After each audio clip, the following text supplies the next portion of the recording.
Will AI be helpful for the workforce in the Philippines?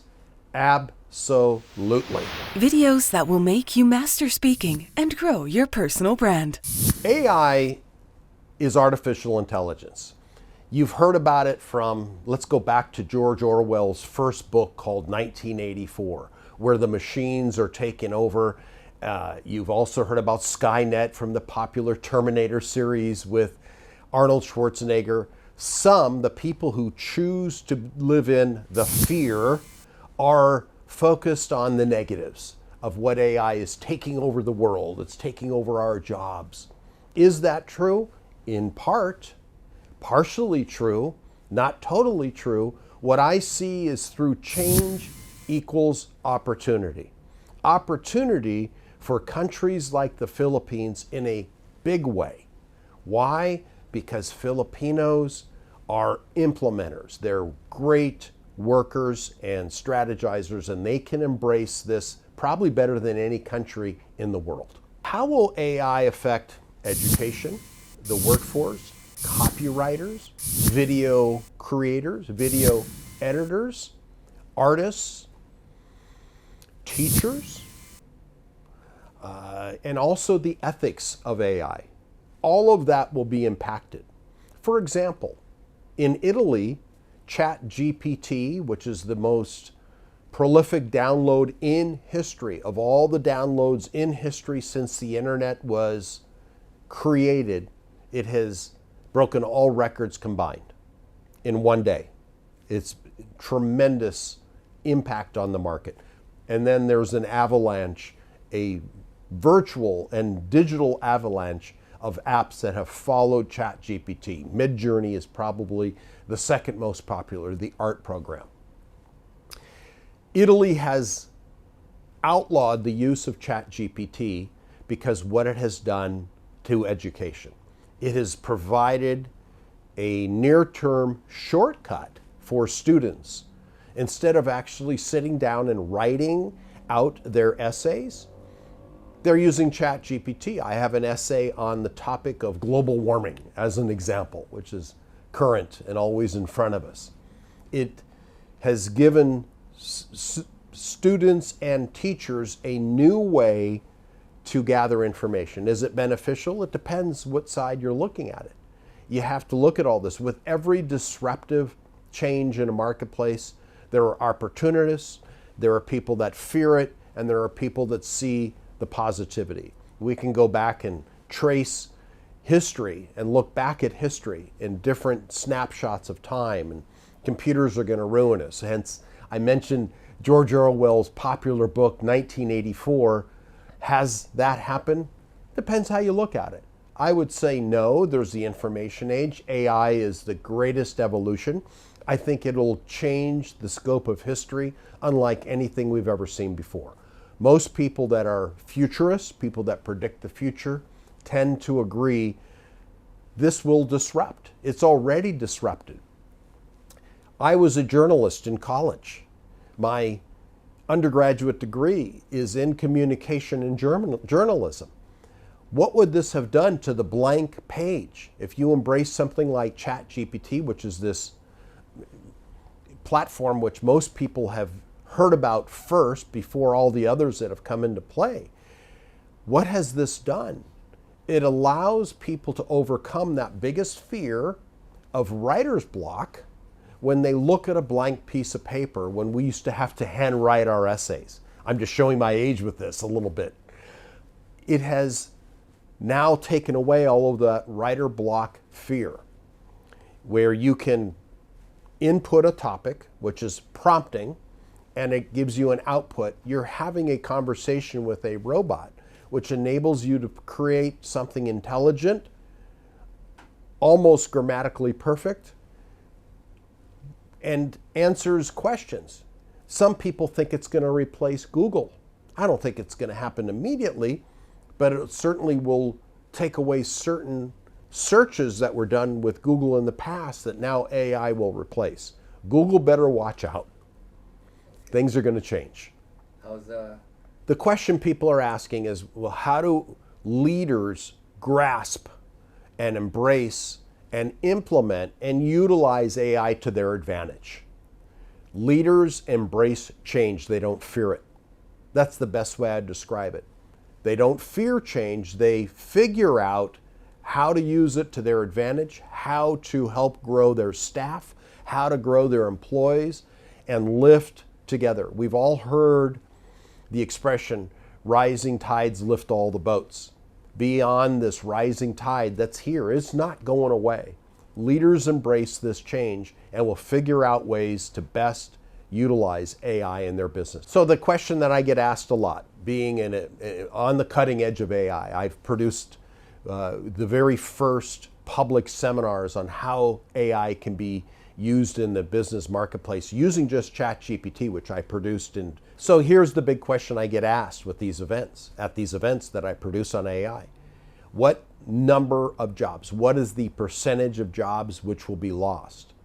And what will be gained is what people need to understand. I don't look at it as what will we lose, what will we gain? And also, how will this benefit countries like the Philippines, is what I see. In America, where I come from, I don't think many jobs will be lost. I think a lot of jobs will be transitioned. For example, prompt engineers will be paid very, very well. People that design the questions that go into AI platforms, and then the actual output of the work to countries like India, Pakistan, the Philippines, where people use those prompts, put it into the system and create all the work. It's content, content, content. And I believe there will be an uptick of employment in the Philippines. I would bet my bottom dollar on it. Now, I don't want to come up with a percentage because I would really be pulling it out of the air and it would be inaccurate.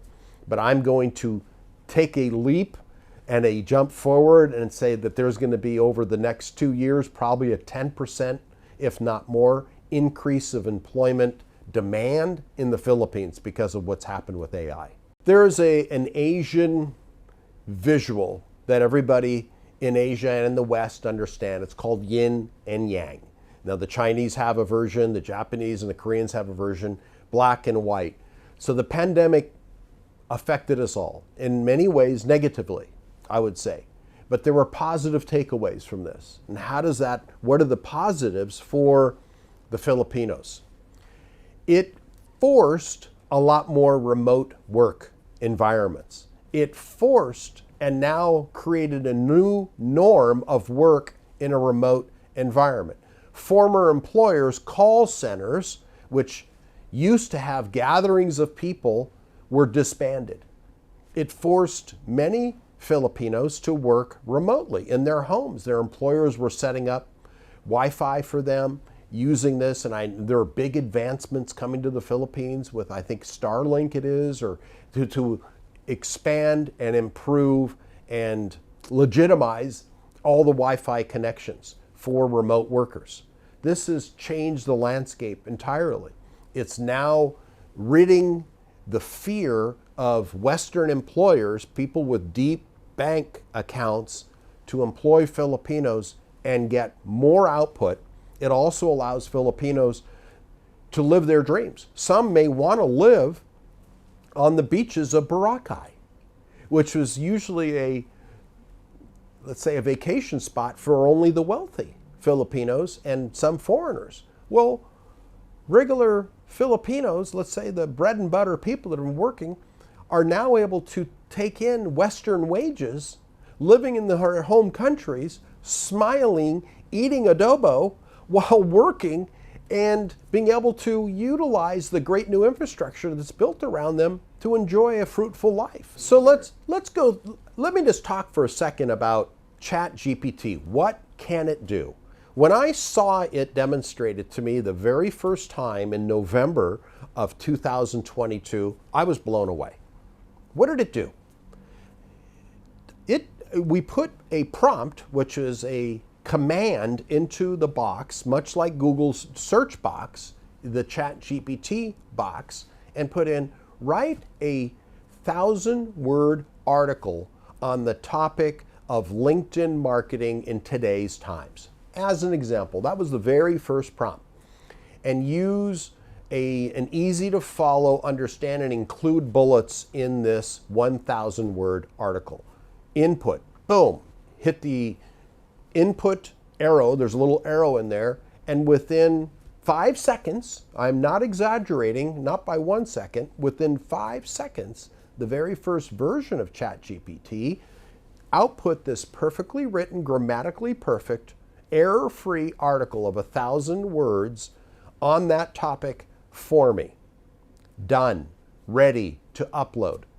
Then I could create video content from this. I could syndicate it. I can do a number of things versus having to go and hire somebody to write an article, proofread it. It saved time, money, simplicity, and stress quickly. Research.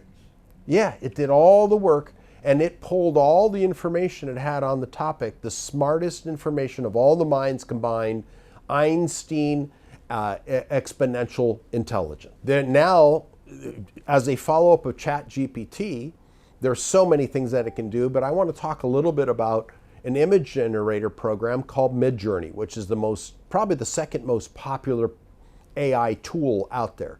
You simply write in a text. Say you wanted to create a three-legged monkey wearing a hat, spinning plates with one hand in the other.